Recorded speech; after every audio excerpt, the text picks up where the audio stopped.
Կոլեգաներ ջան, խնդրում եմ լավ էսպես նորամ ուզում եմ տեղեկացնեմ բոլորին,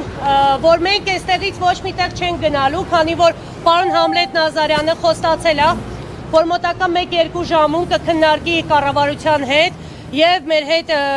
կզանգի մեզանից մեկին ու կպայմանավորվենք վաղվա վրա ժամ, որտեղ հստակ մեր հարցերին պատասխանվելու է, որ հիմնարկությունը երբ է բացվելու։ Անգամ մեր շատ հարգարժան պարոն Համլետ Նազարյանն է հասկանում, որ այս ամեն ինչը լուրջ խնդրի առաջ է կանգնացնում մեր տնտեսությունը, այնտեղ իմ գործընկերներից մեկը ներկայացրեց, որ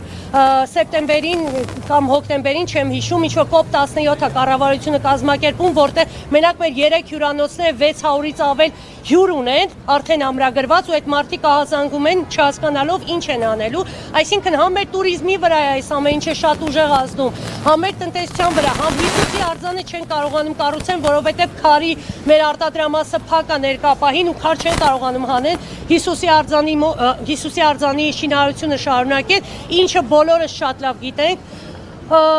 որ Հայաստանը ամբողջ աշխարհով մեկ է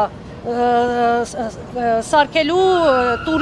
տուրիստիկ համար մեկ գոտիներից մեկն է լինելու։ Մի խոսքով շատ մեծ հույսեր ունենք, որ պարոն Փաշինյանը կհասկանա հարցի լրջությունը, որ այսքան մարդ սոված ծառավ չմնա, բոլորս ունենք աշխատանք, մենք ընդհանրապես ուզում ենք գնանք մեր աշխատանքի։ Հիմա կսպասենք մինչև պարոն Նազարյանը զանգի ժամ պայմանավորվի մեր հետ վաղվա հետ կապված,